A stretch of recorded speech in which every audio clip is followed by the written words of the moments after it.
See. No problem, Panzer. Let me know what you would like. Remember, you can get, I think it's 2 or maybe it's 3 premium Russian containers, Soviet containers, whatever. Or it's 1 community contributor container. So let me know what you'd like. This is WildWingsFan15. We've seen plenty of his replays lately. He can't get enough learning, so let's oblige him. Oh god, that looks so beautiful. Except for all that damn rust. Oh well. I haven't been talking about flags and consumables. Sorry about that, guys. So far, everybody's been doing premium consumables, which is nice to see. You've got anti-debt, you've got flood chance, speed boost, and credit reduction. Not a bad setup. Some other combat flags that would be useful, but hey, whatever.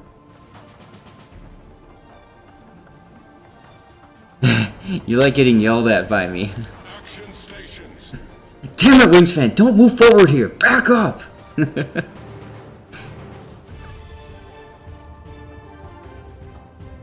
So, Panzer, let me know what you want. 2, I think it's 2, maybe 3 premium Russian containers or 1 community contributor container.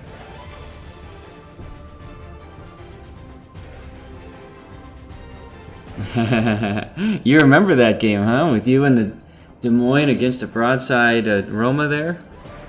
Russian containers for you, Panzer. Okay, good. I never know how many of these things to request. For a while I requested a good chunk of it and then nobody wanted them. So then I've asked for smaller amounts and then guess what? Everybody wants them. So... that was a good replay, though. If you guys want to see a good example of me telling Wingspan he's doing it wrong, check out that Des Moines replay of him. Go ahead and, if you want to take a sec or something, link it in the chat. It'd be kind of fun to look at again. But you still ended up doing fine, you know. That was not a life or death decision by any means. But one of the things about this game is there's so many times you can look back and just kind of laugh at choices that you made, the mistakes that you made, you know, and of course the amazing battles that you've had too. And trust me, I've had my share of all of those. As my headphones decide that it's time for them to die. So pardon me while I pop out some new batteries.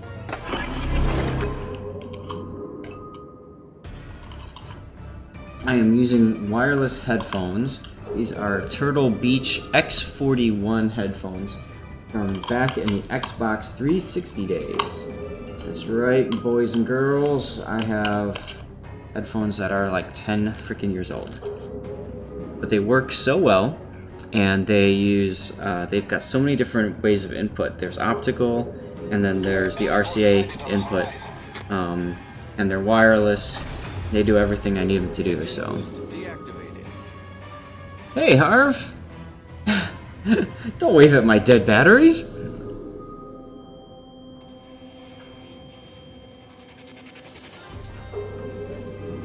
Uh-oh, Fletcher. AP into broadside. I love the Z-52. I love the German destroyer line. It took a long time to get into that point, but it's been bliss after that. Now, why are you shooting AP at him? Switch to HE. Just kidding. There you go. And of course, see, that's exactly what happens to me too. I switch to HE and then they go broadside again, and it's like, uh-oh, you've got a Z-52 coming in. Now he's got his hydro, so you can't really torp him. You gotta get out of here, and you gotta get back as quickly as possible.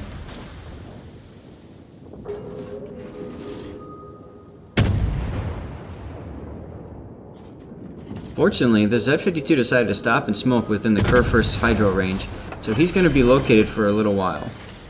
So you need to punish that. Just focus on getting damage at this point. Turn a little bit, slow down a little bit. Oh, maybe he's in your hydro range. Should probably add that in. Up 6 kilometer.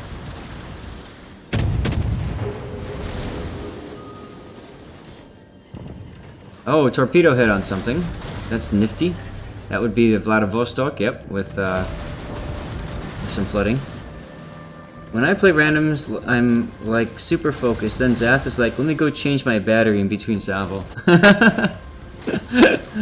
Keep in mind, I'm not playing this game. But yeah, and damn, Z-52 meta. There's 2 on the enemy team. Just noticed that.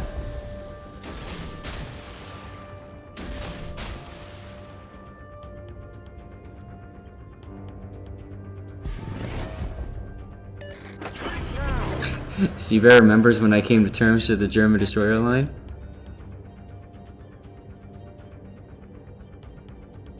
Yeah, it took a while to learn them, but you know, the thing is, like, that's one of the things about grinding through ships, and I'll tell you what, I'm gonna get on a soapbox for a second. I really hate the fact that you can get bonus missions to just unlock high-tier ships. Like, the guy in the Vladivostok right now, that's the tier 8 Russian battleship. It's not even released yet, right? But you can get a mission to unlock it. So, oh, nice, double torp hit. Triple torp hit, with flooding. But the thing is, like, you know, you don't, like, learn the line at all. You don't learn the characteristics and what's to be expected and how to play it and that sort of thing. And so instead of, like, learning those things at tier 3 and 4 and 5, you're learning them at tier 8 and 9 and 10, when it's so easy to get punished for stupid mistakes, right?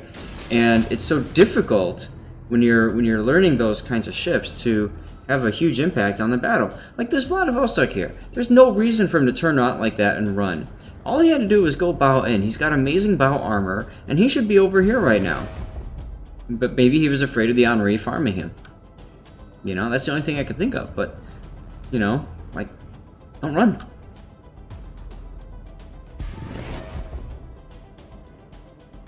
SAT pointing out he's lost half his health already.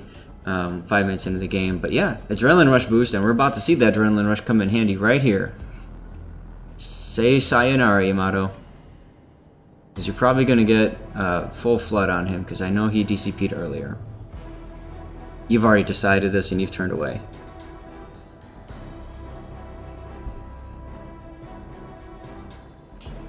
There he goes. And now you've got another destroyer coming in. I would not open up here. Opening up here means you get detected, and as you can see here, that was a wasted smoke. There's nothing else that you can hit. You know that there's somebody nearby. It's got to be that Z-52. Problem is you don't know exactly where he is. So now that smoke that you just laid has been rendered completely inoperable, because you're just going to get torped in that smoke. You can use your hydro to detect the torps coming your way, sure. But, okay, or that Z-52 will make a mistake and just wander right in. That's fine. Completely ignore what I just said, guys, and just make your choices. And wow. Yeah, exactly right, Harv. LOL indeed. Wow. Enemy destroyer blown up. Why would you derp into 6-kilometer hydro like that?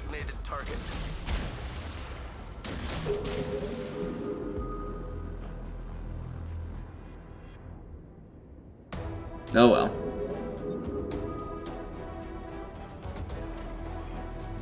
And this game, I was just about to say it's all about one, but look at that. All of a sudden, Fletcher takes out the Shimakaze and gets a death strike on him. Oof. Carrier is dropping the Musashi. How's the health? He's doing fine.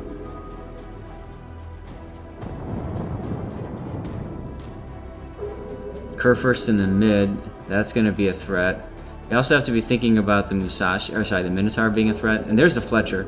So that Fletcher probably just sent a whole bunch of torps. Well, he got the Dev Strike, but he will probably send a whole bunch of torps at these guys. I'm not sure that opening up here is a wise decision. Just because you're going to tell them where you are, and you have a very low chance of actually hitting him.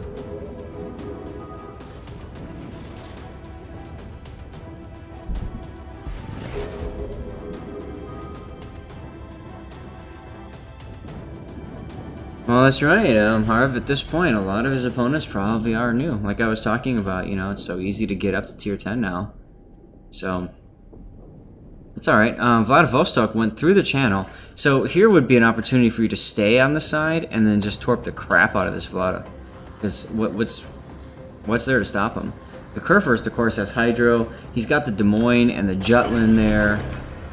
So I might go back over on this side and try to make something happen. Minotaur takes out the Jutland. We knew that was going to happen.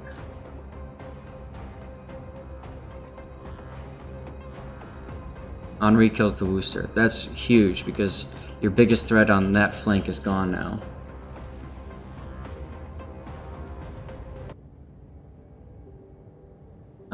If you want to go for this torpedo strike in front of the Des Moines, you might want to communicate with the Des Moines and let him know you intend to torpedo in front of him. And just say, is that okay? Perfirst is flooding right now. Look at that, you're telling him exactly what you're doing.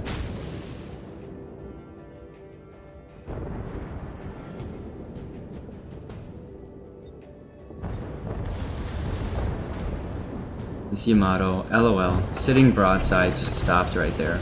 Smoke generator started. Jeez. So this is what we call free damage, although sitting in the shadow of the Yamato is kind of dangerous, because if you sit in the shadow of that Yamato, you can have shells that miss the Yamato and hit you instead. Smoke screen set.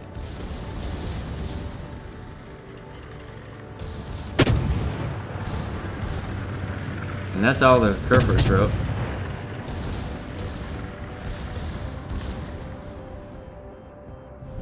There's still a Minotaur over there yet to be thinking about. Hydro is useful in case the Minotaur sent more torps. We saw a rack come out already. That Minotaur is dead. The Henri is just going to chew him up. Henri's 240mm overmatched the Minotaur, and the Minotaur is kind of showing some sides, so I wouldn't be surprised to see him switch to AP, it switch to reload booster, and then poo poo poo. Engine boost deactivated.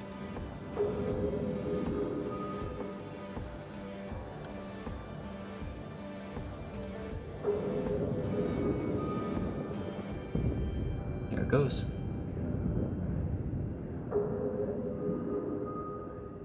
Harv, good point. Yep, using AP a lot more often than maybe you should be. A lot of those shots that came in definitely were bounces or shatters.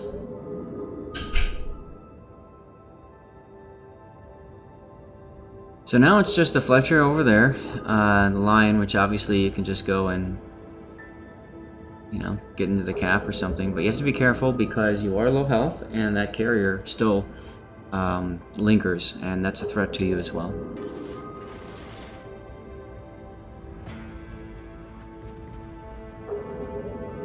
Yeah, of all the destroyers, the Z-52 has a really good AP, so I can understand an over-reliance on that compared to other.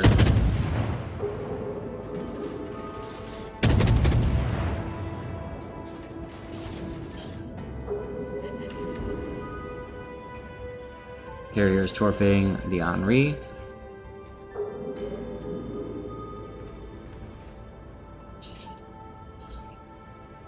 So you got the chance to get into the cap now, draw everybody's attention. Your smoke will be up in 20 seconds, so you'll be able to kind of hide out in there for a little bit. I do like how your carrier is focusing on spotting that Fletcher and trying to get him down.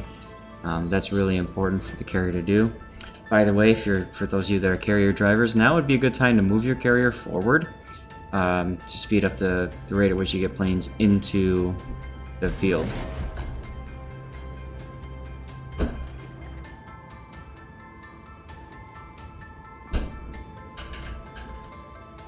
You don't want to get spotted here.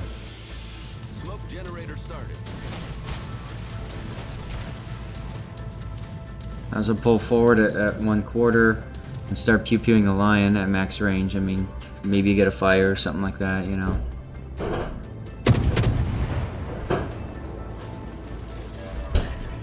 Smoke screen set.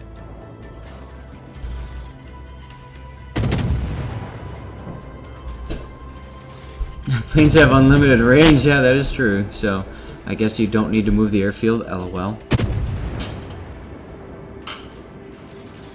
For those of you guys that don't know, that's obviously a sarcastic joke.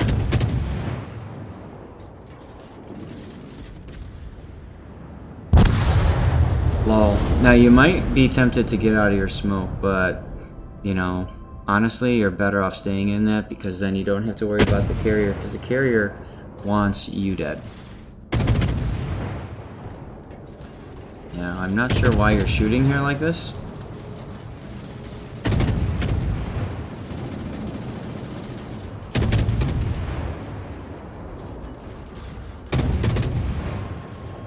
You just don't like islands?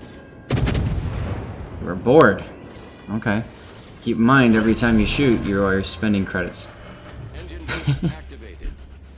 For some people, that doesn't matter. For others, it does. So it's up to you. For islands, sometimes I do like to do like, you know, like shore bombardments. Like see this town right here? Sometimes I'll just start shooting it and try to obliterate it. Obviously, there's no destructible environment, but it's still kind of fun. I would not be moving up. I mean, you're, like you said, you're bored, so you're probably just trying to go for plane kills or something at this point.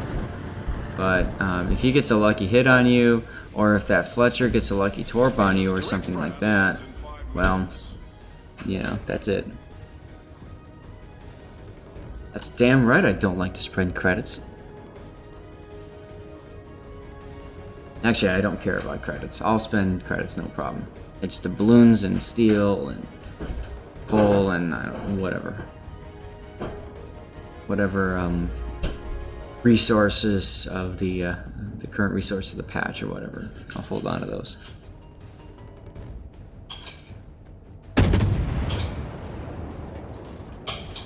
And no cap because somebody. Oh, because I think the Des Moines got a hit. No cap kill all? You're about to get out of the cap. So I would slow down because that Henri, you never know if he's going to get out or not. You could also pop your Hydro. Like you're reading my mind. It's scary. He is still in his smoke. That is hilarious.